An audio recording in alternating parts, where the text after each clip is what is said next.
Yeah, good to see you all. Thank you for joining us. And today we will, first of all, as always, listen to an update from the land, from Mai, from Bijala, from the West Bank, and also perceptions from Gaza and the current developments. And after that, we'll hear a short update from Rueda, who many of you have likely, if you were on the call, we've been receiving already 2 updates from her. One was before the ceasefire, of her situation, and one was her coming home to a completely destroyed home. And now she gave an update, so we'll also play that.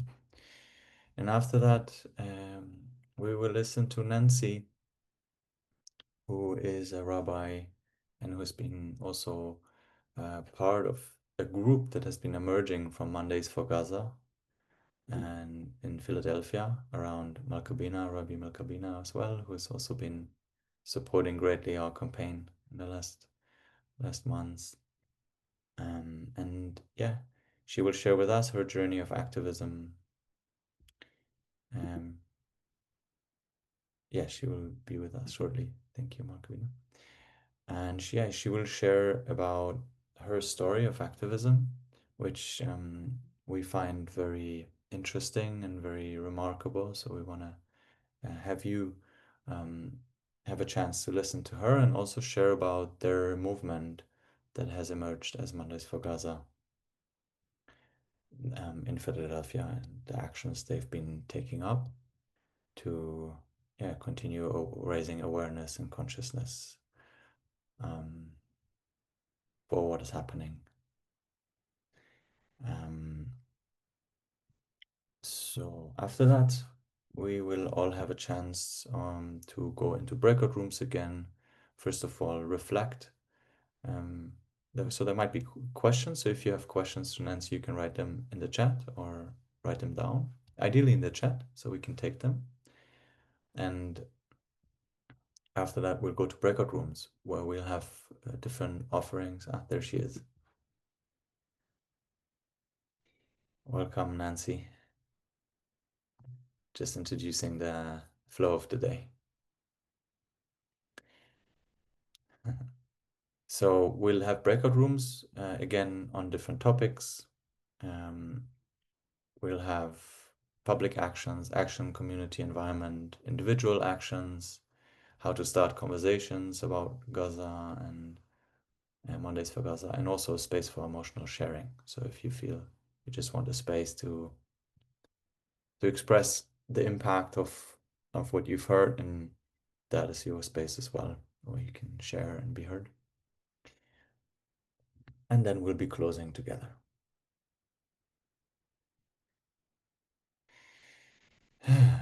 Okay, so without further ado, I will pass it to Mai, dear Mai Shaheen. I think all of you know, but yeah, we've created SATYAM, founded SATYAM together in the beginning of 2023 as a continuation of a community-based, land-based project in the West Bank to keep meeting or in the intention to build bridges and come closer and heal together, Palestinians, Israelis, internationals, and to work together to build a future that carries justice and safety for everyone in the land. So yes, May right now is sitting in Satyam, and will open us with a prayer and some updates and sharings. There. Thank you, Habibi.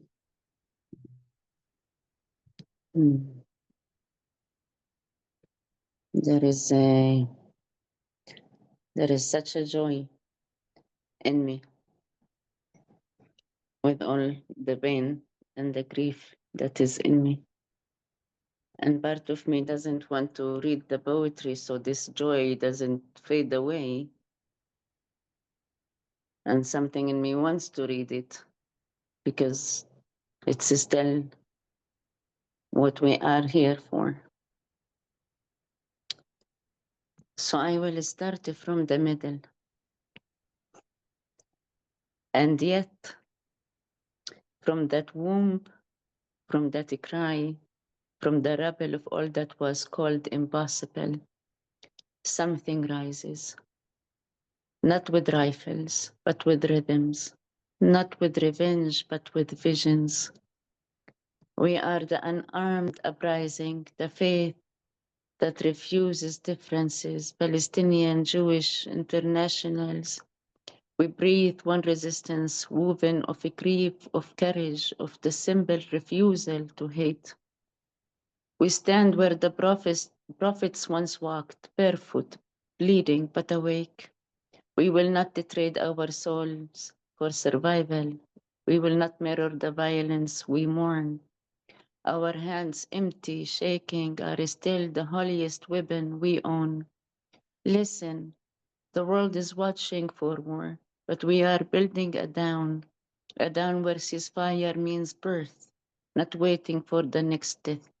We are the rising, beyond borders, beyond revenge, beyond fear. We are the living ceasefire, the one made of a flesh, of faith, of fire that heals.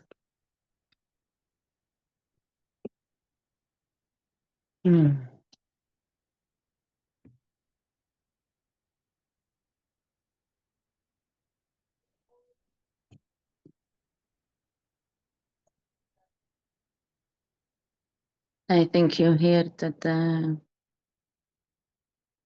ceasefire was not a ceasefire.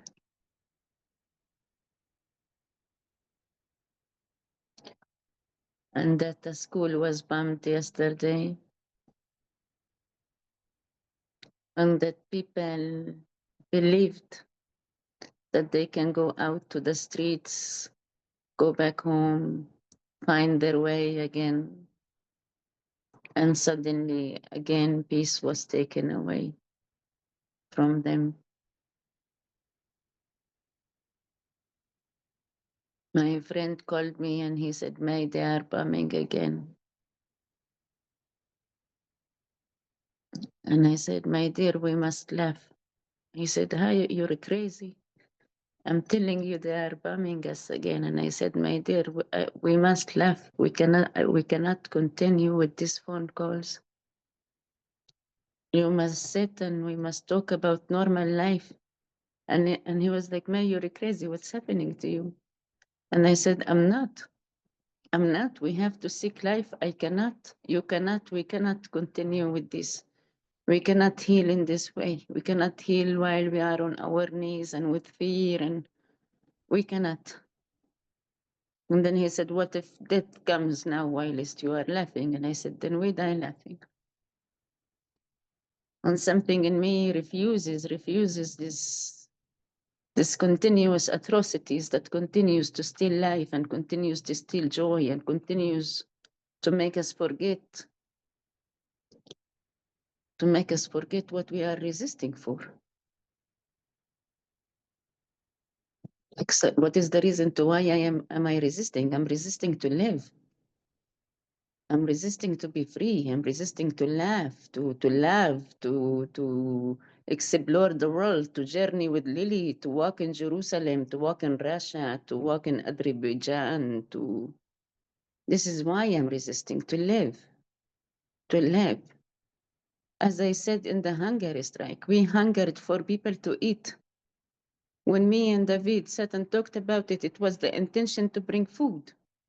Food. The intention was not to hunger. The intention was to bring awareness to how important food is. Actual literal food, which brings life.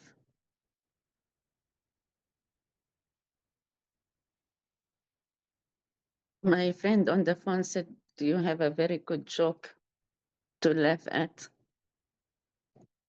And I said, yes. And I logged into ChatGPT. And I asked GPT to give me the best joke in the most painful time. This is what I said. Give me the best joke in Arabic in the most painful time. And I read it to him. We both laughed like crazy. He was shocked that I would dare to read such jokes. He's like, oh my gosh, I never knew you would say these words. And I'd say, well, now you're getting to know me. Anyways, we might die, just like you said. So what does it matter?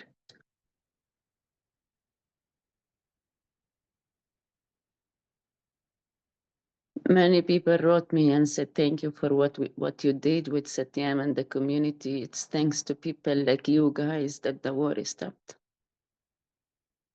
It's thanks to you. Some European countries are moving. America is moving. It's because you also did the job.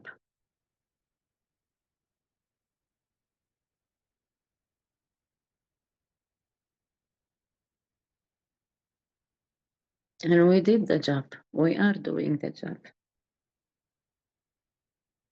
We are uprising with no fire. Here in the West Bank, even here in Bijala, where there is no Hamas, no tunnels, but the tunnels of occupation. They locked it down and they searched car by car by car by car by car. They invade. Yesterday, the settlers, if you saw the media, they hit a woman on her head and she went into a coma. 2 days ago, an 11-year-old in Hebron, playing football in the school after school with his friends, was shot killed by the Israeli IDF. It was his birthday. He wanted to become a doctor.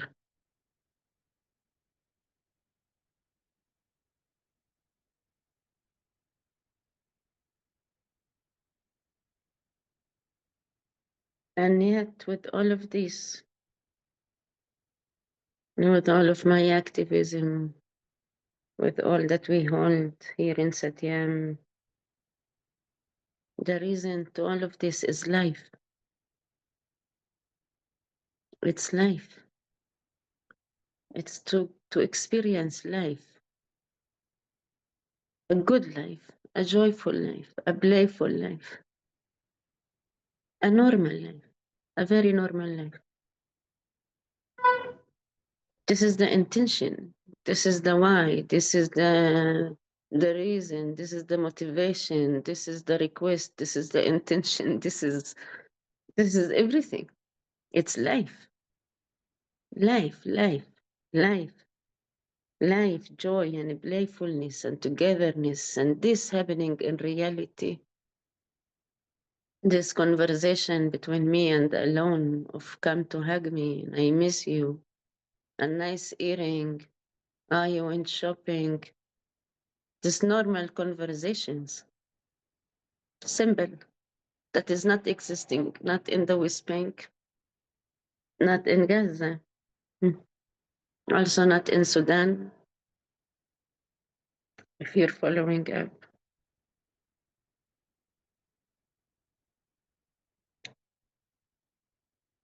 And I find so much joy and courage in your presence. I feel so blessed. I feel so lucky. I feel so supported, so seen. I feel like I am a privileged Palestinian from the West Bank just for the fact that I know you. Just for the fact that I can come and I can share and I can be seen fully a human and honored and appreciated and believed, trusted, worked with, partnered with, normal, laughed with. I feel so privileged for this normality. So blessed. It's like like being a chosen person for the fact that I have this reality, that I have David to say, for sure, for sure, for sure, for sure, for sure. I have partners on the other side. I have friends and family. Grateful for alone many, many, many years that I know I can say for sure, for sure, for sure, for no doubt at all. No doubt at all in me. To who the other side is fully a human and could be easily my friend and my partner. The ones I facilitate with and hold with and laugh with and love with and share with, travel with. And to me, this is a call for us. And I continue to call. We still have so much work to do. So much work to do. And I wish for us to do it with more joy as well, but we have so much work to do. So much to stand up for and heal. And I want people to see you more. I want my people to get to know you. I want more Palestinians from the West Bank to join, to come, to sit, to speak, to see, to believe. More of you to speak up, to hold, to call, to invite, to facilitate, so they may come. It's our work together yet is now for the West Bank against what is happening from the settlers, also for the sake of settlers. You cannot believe what these teenagers are doing. You cannot believe the anger. You cannot believe the violence. You just cannot believe. You just cannot believe how much they need you. You cannot believe how much these communities need you. We have to start a new wave of activism where Jewish and foreigners actually goes to these settlements, that they go to volunteer there, because these guys will not come. But you have to go. Hanoch, Nehemiah, you guys, we need you to go. We need you to continue to do the work that has to be done. I am talking to settlers recently. I always refused. I always said no. I will not sit with them. Recently, I am sitting with them. I'm sitting with them. I am bringing nonviolent communication to these spaces. I am saying yes. Yes. If they are willing to meet, then I am willing to meet. But it cannot only be my job as a Palestinian. It's us, the community. In order to also have more joy. And my prayer, and I will close with this, is actually for life, for joy to all of you, to us as a community, to your kids, grandkids, and families. May you witness, may we live and witness joy, joy, joy, an overflow of joy and life. To remember playfulness and laughter again and again and again and again and again, to the moment where we forget. We heal from war and grief. So may joy accompany us. May joy be what also brings us together. May laughter be heard also from our own mouth and the mouth of Gazans. Real joy, real life, to all of you, to us here. May you feel it. May we all feel it. May it also bring us together. As grief does, as death does, as war does, as occupation does. May life and healing and joy and dreams and playfulness as well come to all of us. Yeah, thank you. And I give it to the lead again.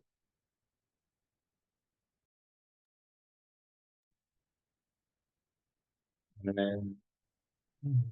Thank you, Mai.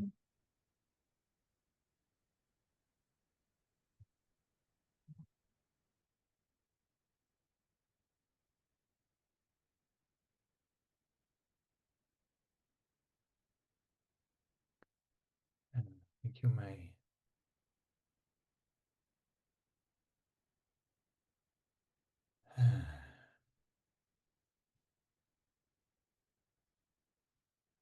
What an aspiration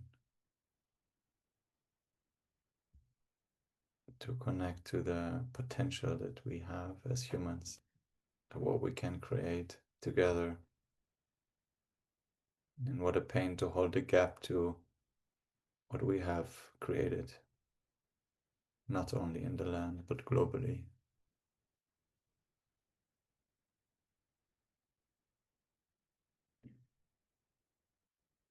And and we yet know that we can create so many different realities. We have, and we continue, and it needs all of us to participate. Yeah. And it's almost like, for me, this acknowledgement, there is so much responsibility, but there's so much joy, and like what we can create together is so beautiful. And even in the process of turning towards what our hearts feel is possible, and it's like there's joy in the walking, there's hope in the walking, there's life in the walking, and in the turning towards, and in the reaching out, and in the coming together, not giving up, but actually empowering each other. You are important. And it's this which we turn towards all of you from the land, exactly this, because we realize we will never be able to do that alone in the land, and it needs all of us. So yeah, thank you for being here, and I will share now an update from Rueda, who has been, yeah, who I've been in contact with over the last weeks. And she's a Palestinian journalist who was working as a teacher, and she was sharing her story with us, with our community, um, about, yeah, her life before and after October 7, and how she, yeah, was struggling to survive with her family in displacement, through death, through so many hardships. And we were raising money also for her mother to get an operation that was dearly needed. And she just returned home a week ago, just to find her home in complete destruction. So there was nothing left. It was just all rubble. The whole neighborhood was just all rubble wherever you could see. And she sent us a video of it. And yeah, she's been just with that destruction, um, over the last week, just collecting, I guess, herself and digesting the reality of that, and just infinite amount of grief. Her and her family, it's all they built with all their life. And in this video message, which I will just show you the first part of it because it's longer, and we will post it on the group if you want to see the whole one later. And she also shares that she has worked since finishing school, and while school and going to university, she has worked all the time trying to make money in Gaza, which is a very difficult, especially like now it's almost impossible, but before the war it was also very difficult. And she's been raising, and every dollar that she could raise, she invested in the house that then was rubble to support her family. So all her life's effort basically were she's coming home and it's all gone. And this is a voice that is a voice of thousands right now coming home, being before their whole life being complete rubble. not knowing even where to start. And as well as imagining that, acknowledging that for the people in Gaza, this ceasefire doesn't feel like a ceasefire. There's a lot of violence and it's very unsafe. So yeah, just gonna share my screen with you.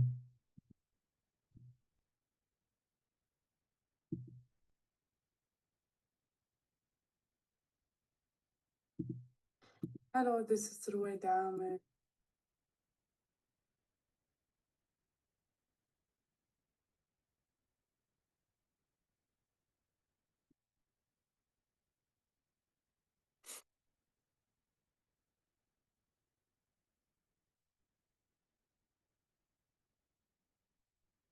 Hello, this is Rueda from Gaza Strip. I want to talk about very sad thing. I didn't imagine to lose my home. I live in 2 years war. It was very hard. Everything, it was very hard. Movement, displacement, hunger, looking for water, looking for food, looking for safety, we're safe. Until now, I live in very hard situation. Ceasefire is not meaning end the war, no. There is many things difficult in Gaza because just the people know there's ceasefire, but in the reality, live or if you live on the ground, you will see there's no ceasefire. Until now, we face it difficult. We face very difficult to get everything. I was like be very patient person, work it very hard in journalism to show the world about what's happening in Gaza from the beginning of the war. I worked very hard, day by day, every moment, documented the stories from Gaza Strip, documented my moments during the war with my family. But I said every time, I can't be strong with everything, but don't destroy my home or destroy my home. Don't change it to destruct.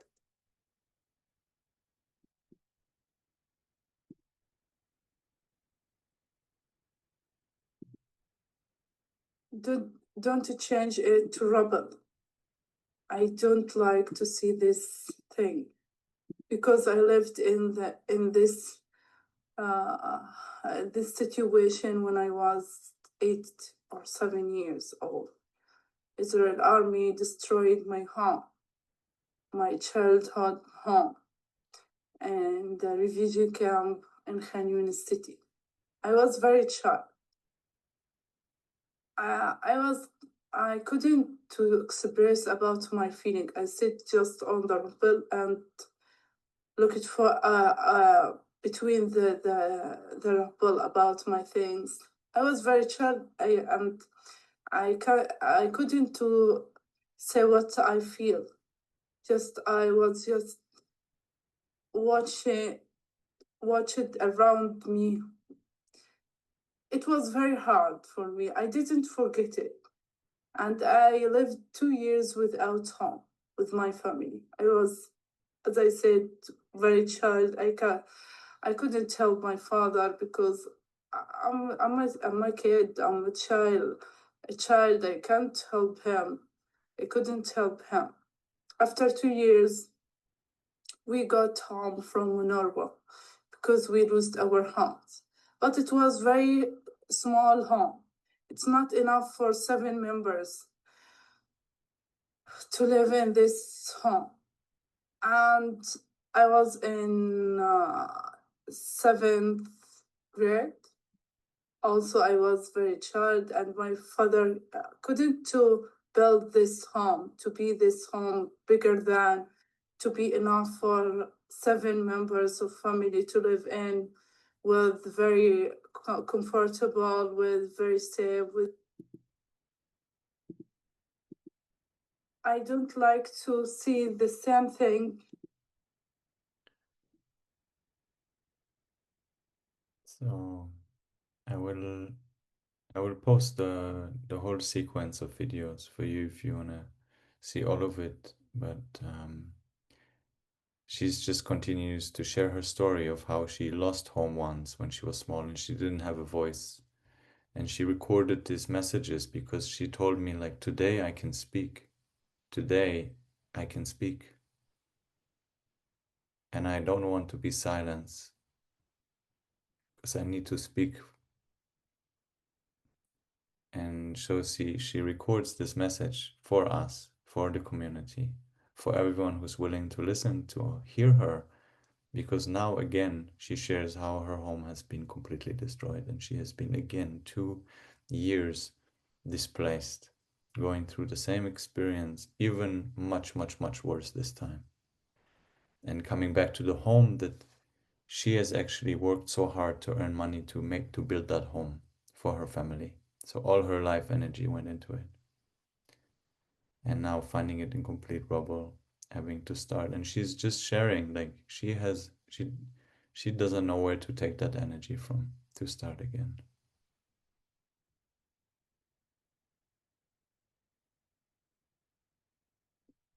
She just doesn't know. And we really wish to give her voice a platform that can be heard. So we will share the video also, you can listen to it. If you haven't joined the Telegram or WhatsApp group, Ruby, maybe you can share it. So you can join and we'll post it there. And you're so invited to share her story as one story that needs to be heard of so many stories right now. And what we are doing is the people we're in personal contact with, we try to raise money for what their needs are. And just want to say thank you for all the money that was raised for the different individuals we had with us. And the last person that we supported was Dia and his family. And so in this case, we also want to support Rueda. And surely we won't be able to raise the money for building completely her home new, but we want to contribute and her to know that she's not alone and people care, and at least support the operation for her mother and the basic needs to find kind of hopefully a strength to continue life despite this incredible loss. And Ruvi will paste in the group chat now ways that you can support, either financially or just if you want to write her a message, you can do that. There is also Arabic lessons that in the beginning of the call, Mira was showing that, Evelyn was showing, sorry, that she's studying with her. So she's offering Arabic lessons. It's a beautiful way to be in connection and not only support financially, but actually receive something in exchange, to give work. And yeah, from my experience, she's just such a heartful person. And if you feel called, yeah, I see Evelyn. So if you feel called, please reach out to her. It is very meaningful. We've also received letters from you to Dia and to Fatma. And these letters mean a lot because in this situation, it's easy to think no one in the world cares. And to let them know it's not true is very powerful, I think. And they say, so please don't hesitate. Yeah, thank you for listening to this.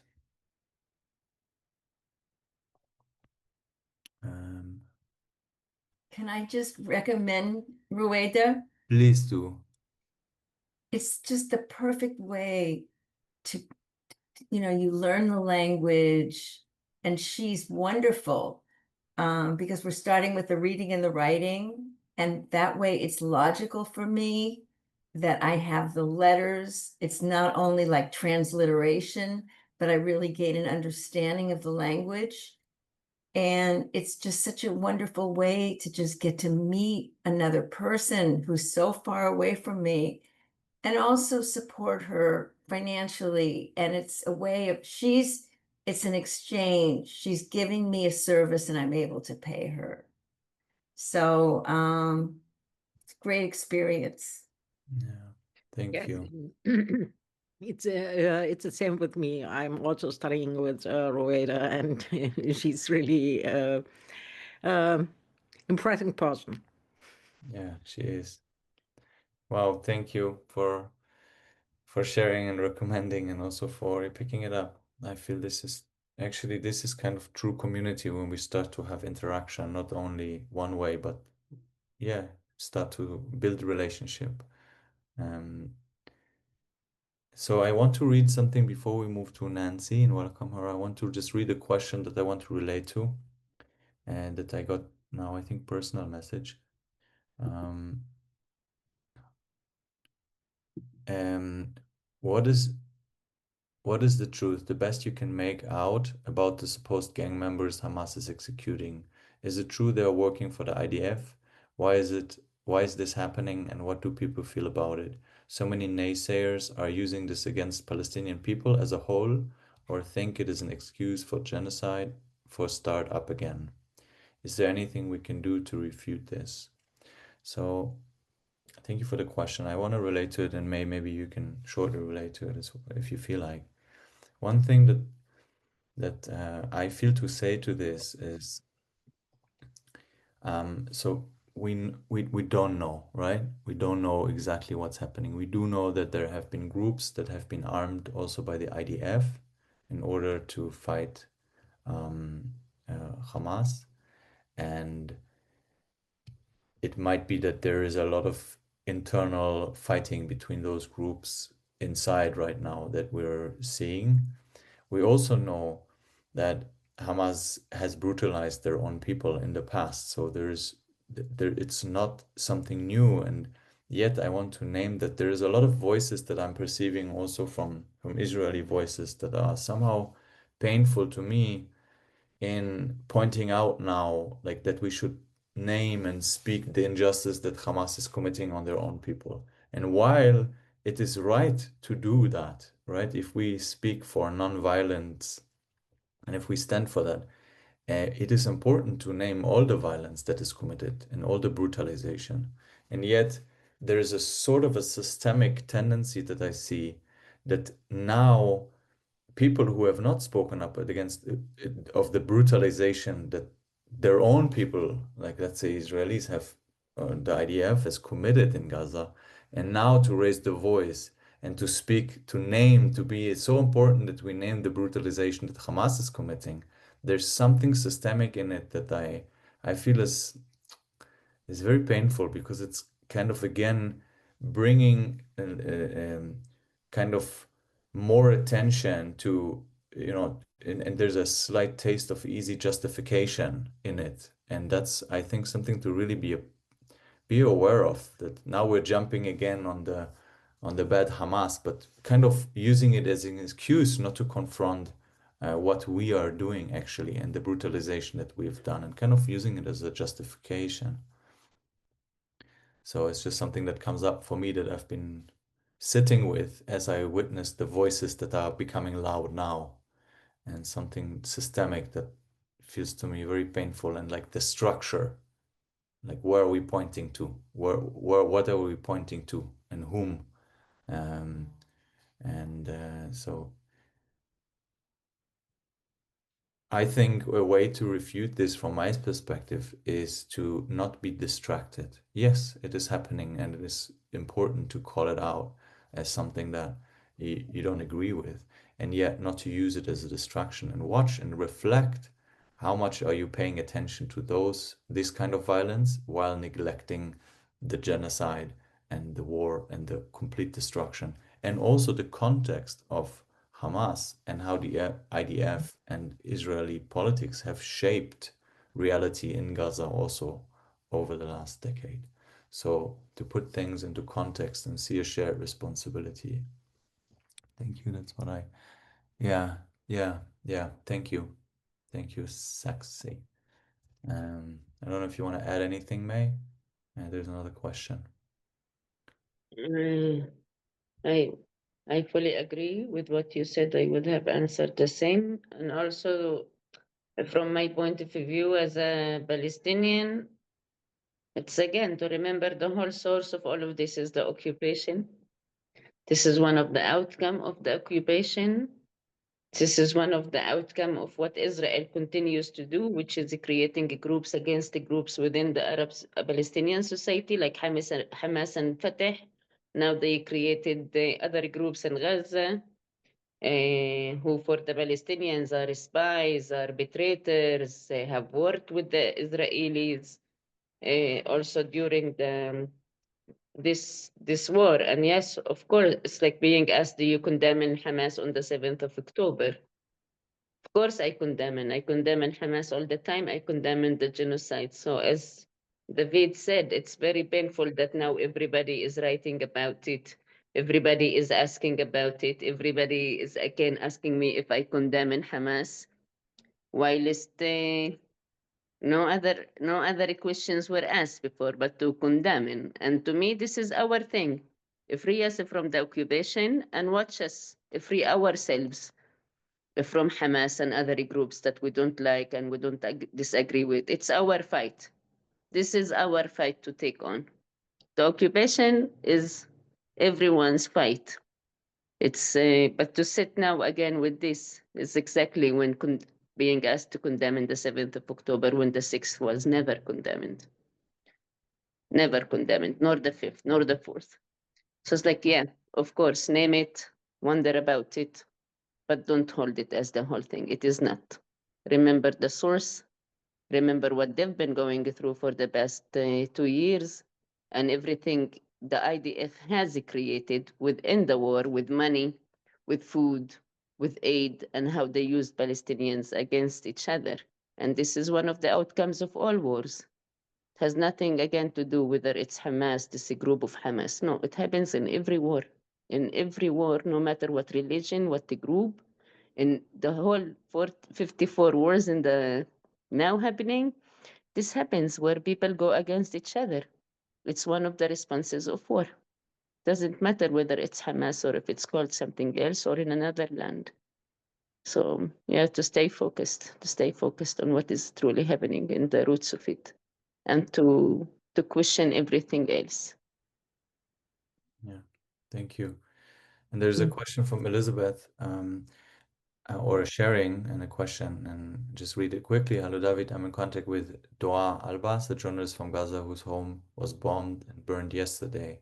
I wonder if it's possible for her to come speak to SATYAM. She had a fundraiser going with someone in London, has stopped communicating. I'm heartbroken. She cares for community and children, and in a refugee camp, and her message to me last night were filled with terror and panic. So, Elizabeth, thank you for sharing. And if you wish to put us in contact, we will be very welcoming to have her come on. And thank you for being in contact also and being a bridge. She's very welcome. Please write me personally and we can set up a time that can work for her, either through video, which we turned only towards because internet connection in Gaza has been extremely compromised, but if possible also in real time, and also find ways to support her with our community. Yeah, thank you. So,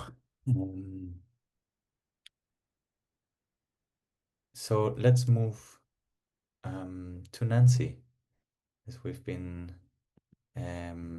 inviting her today to share for the next 15 minutes before we go to breakout rooms, maybe about 10 minutes, and we can see if there are questions.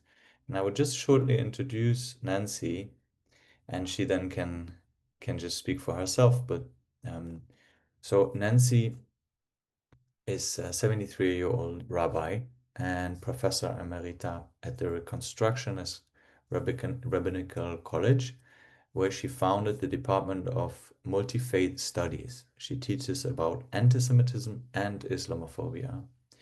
And she's a convener of the newly formed Philadelphia Peace Coalition, where Malka-Bina is also part of, which has 5 member groups and has been coming out of the Monday for Gaza campaign. So some background that we found, remarkable is that actually bringing Jews and Muslim friends together. And in 1972, I was in Israel in a year of college, and actually was changed through a tour of Palestine to a Palestinian refugee camp. So that had a lot of impact. And since then, for 50 years, she's been involved in activism. And 76, she joined Brera, which was the first group of rabbis in the US calling for self-determination of Palestinians. So the Zionist motto, one could say, was En Brera, which means there is no alternative to keeping the land conquered in 67. And this group was back then already saying, no, there is Brera, there is a choice. So yeah, inviting you warmly to share with us about your journey of activism, and also how you answered the call of Mondays for Gaza, and also for us to have it as an inspiration how their group in Philadelphia can be an example of what can come out of this campaign if we connect, and if we as you did, you started to ask yourself, what can we do together even more?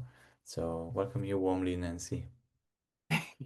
I want to thank May and David, May in absentia, David here, for just everything you do and for your inspiration. Your call for Mondays for Gaza is what motivated our little group, which was just 10 women, sisters waging peace.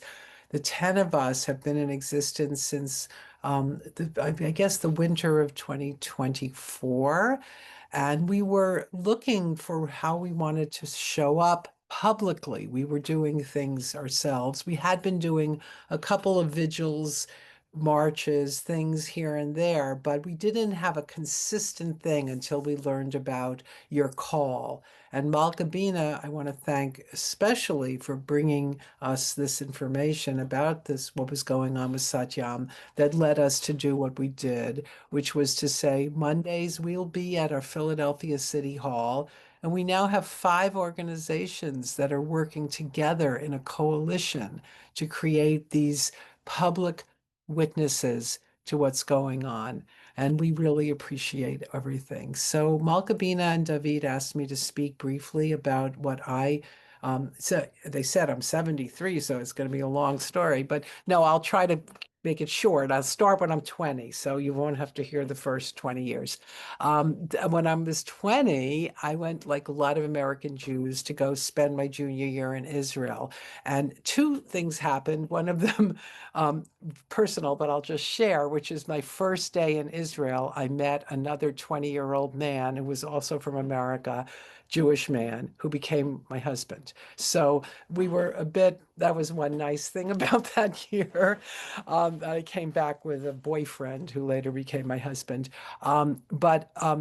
The other thing that happened that year, among other things, was that one of the professors there, this was, remember, 1972, settler movement hadn't happened, Begin hadn't happened, the occupation was literally 5 years old, and everyone was saying, oh, we're just going to keep this land so we can trade it for peace. But this professor came to our class and said, would you all like to come with me to see a refugee camp? And most of the people in the class were like, no, I don't really want to do that. But I went, and like they say, you can't unsee what you see.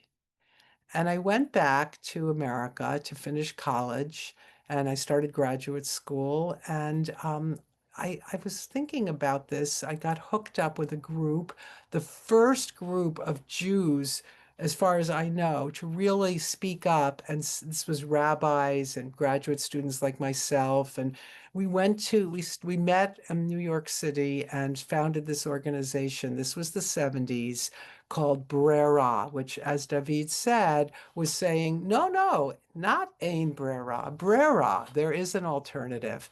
Now, if you read what we said at that time, it doesn't sound very radical. We didn't really understand very much. But what we did say was, we would like to have a Jewish state, and we also think Palestinian people should get self-determination, whatever that was at the time. That's what we said we should have. Obviously, over the years, the occupation changed, and of course, we changed our own understanding, but the group Brera disappeared. Late in the 70s, the group went out of existence because it was so hard in the American Jewish community at that time to stand up in that way. Rabbis who were involved were threatened not to lose their jobs. It was just not a very good scene.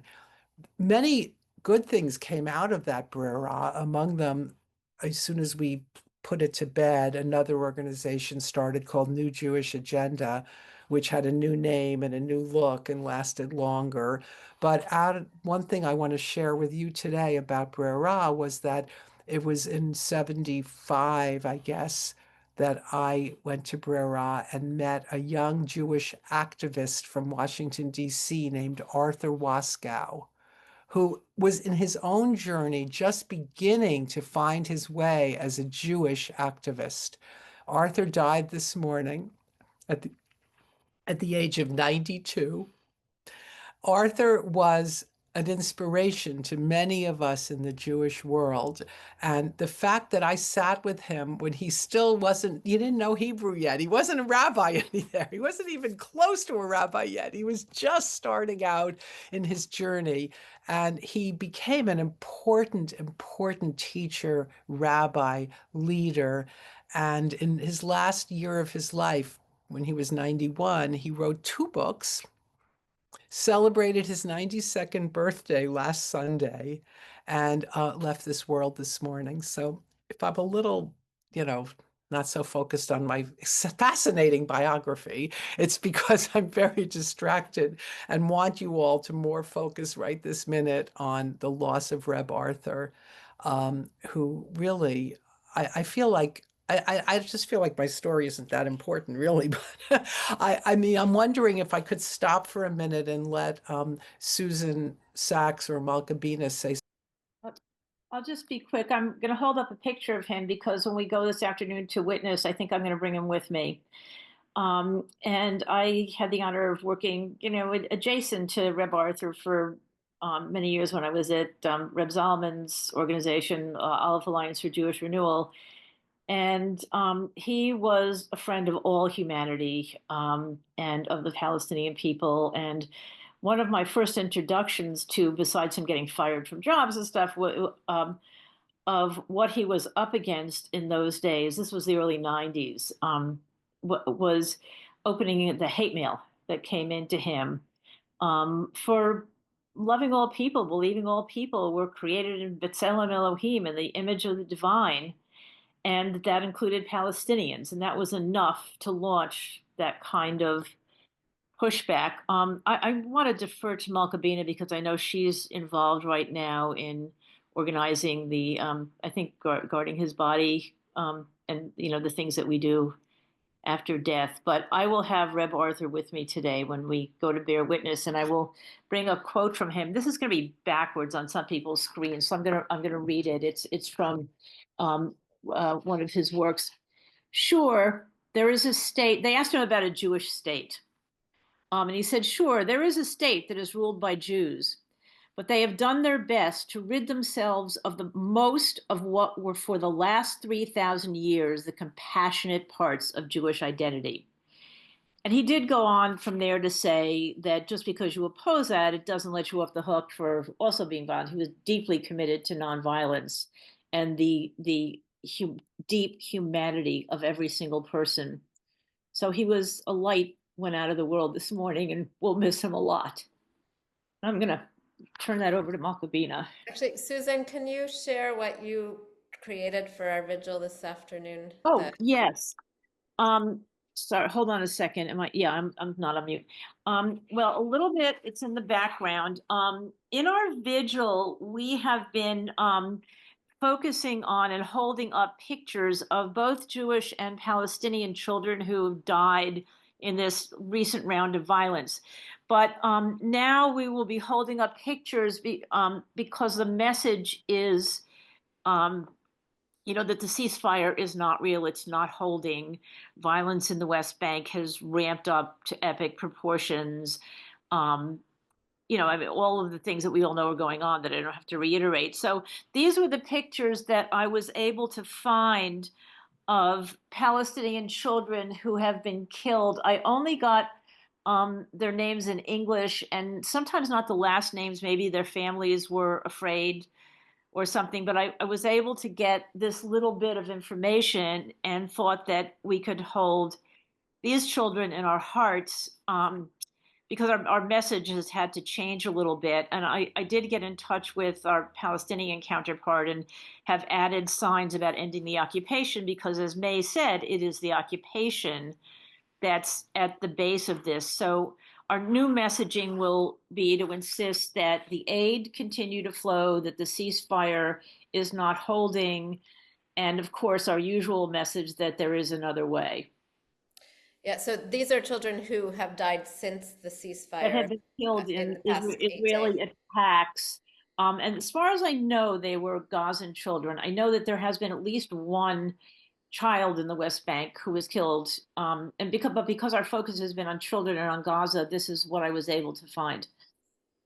Susan, that's amazing. Thank you. In real time, this is the first that I, who organized this, is hearing about what we're doing this afternoon. And I don't know whether Malkabina checks her email as often as I do, but I read just before I came on that the Philadelphia Inquirer is going to publish a piece by Malkabina and our Muslim Palestinian friend Samah El Haj Ibrahim, that they're interested in publishing it. So I was copied on that email because we've been working. Malkabina and Samach wrote this piece, and it won't be in today, so it won't help today's vigil, but it'll help next week.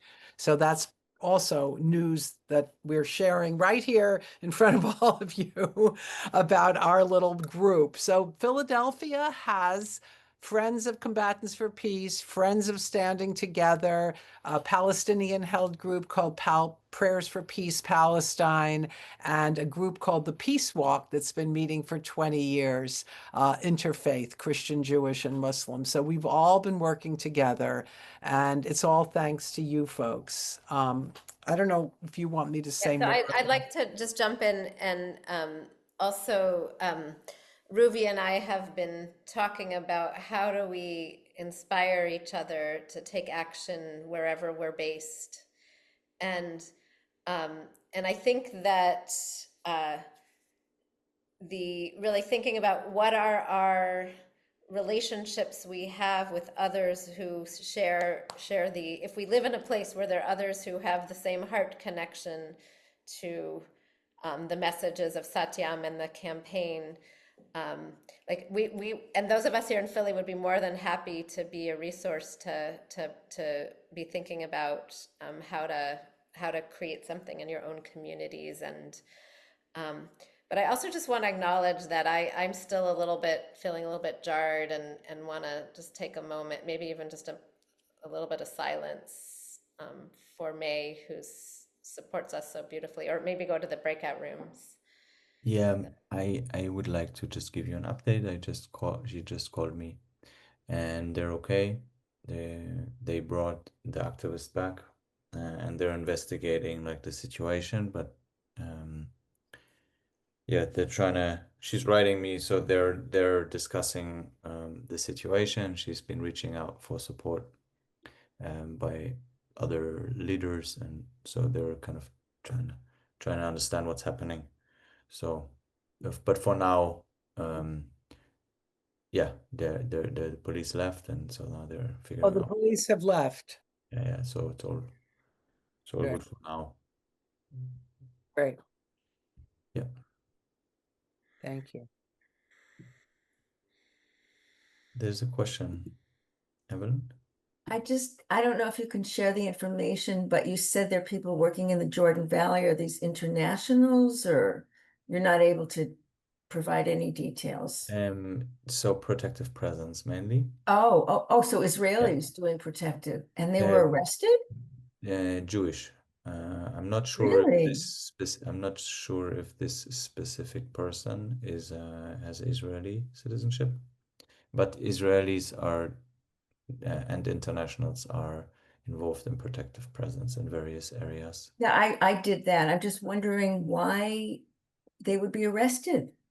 I mean, So they no one has been arrested, but there is an issue. I'm not gonna go into details of okay. it, I'm but just curious what really happened. I mean, yeah, because maybe we'll share with Israelis you are later. 24/7 doing this stuff Yeah, in so So, many but I'm different thinking places maybe in we Jordan should go into Valley. breakout rooms, because it's already 2:15.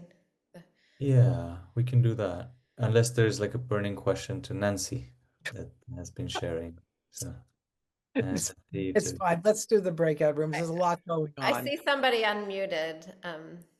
Why There's a you? lot going on. Yes, I just want to apologize that I cannot be in the breaking rooms. So just want to thank for what you are doing, and I'll be back the next Monday. Thank you. thank you, Itzhak.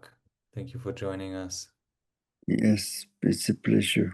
Pleasure in the sense of being disclosed to the horrible things and knowing what is happening, and not being blind and not wanting to see. It helps me to share what is going on with other people, and that's what we should do, to attack the blindness and the negation of what we are doing. Yeah. Thank you. Are you part of the groups that you can receive the invitations? Yes, I receive your invitations. Wonderful. I am in the SATYAM WhatsApp group, and I also in the mail. Beautiful. Yes. Thank you, dear. Take care. Here to you. Thank you. Bye. Bye. Okay, so let's go to breakout rooms. If there's more questions, maybe to Nancy, we can also take some time after. I have to actually go myself. I have to get Oh. ready for some things, and then we're doing our vigil today at 4 o'clock downtown. So I apologize, but it was wonderful being with you, and thank you again, David, for everything you do. Yeah, I just want to apologize for this, or acknowledge that kind of your It's sharing no dropped into apologies. I have my biography. I'll tell you some other time the whole story. But I want to say thank you, like deeply from our heart. Like you have been such an example and so empowering for us to see that, yeah, this Monday4Gaza campaign, which came out of the hunger strike campaign, has Right. actually empowered people Right. to take it a That's step exactly further right. and be inspired to be more creative around how they want to bring themselves. And your initiative has just been such an inspiration for us and for our community to see, yes, actually, even to confirm this is worth it, that we come and do the work and come to the community, the international community. There, we're so used to doing work on the ground, but then you all showing up here means we have something here that is meaningful to do. And So, David, I that's would something. want to say that the person who brought this was Malka Bina. She's the one who heard about you. She's the one who called us all together and said, look, there's something happening in the West Bank that you need to hear about. And so we're answering your call via Malka Bina. And I want to say, I mean, I want to say that what Nancy brings is she's very gifted at bringing her friends together, at cultivating friendship and bringing friends together. And she created a group of Jewish and Muslim women who have been meeting and creating vigils. And she's that it's all about weaving the network and finding the like-minded, like-hearted people to build and then create. And I just want to say one more thing Nancy told me is that she said when she was 72 years old, she became the organizer of her first public action. We had a silent march, and she said, I wanted to do that for my grandchildren so they know that even at this age, you can keep learning new things. Wow. Okay. Thank you again. And I look Thank forward you, to Nancy. coming back to some more vigils, more Zooms. Yeah. Thank you for everything you do and for sharing. Okay. And we encourage you to keep sharing it in the groups as well, to show like photos of your vigils and just to let each other partake in the activism that we do. So just one other thing. Yesterday, I was in New Jersey at a 100-person convention of the Sisterhood of Salam Shalom, an organization that was founded in 2010 and has 150 chapters of women who are Jewish and Muslim. They have been very unpolitical. And at this convention, I shared with all those people about how we in Philadelphia are becoming activists. And it was related to that work. So people were interested. There were a number of people came up to me and said, we have a chapter here in Sisterhood of Salam Shalom. We would like to become more activist. And I told them, you should look into the Mondays for Gaza group. So it's all connected. Thank you. Yeah. And it's one of the things that we really believe is like it's not enough anymore to come and meet. Like if we have a voice, we need to bring it to the Need a world. public witness. Yeah. Yeah. And I'm So actually become sorry public she with what wasn't we able do. to be there yesterday, but she had other things that had to happen. And it was really quite inspiring. The movement is growing. Okay. Thank you all. Thank you.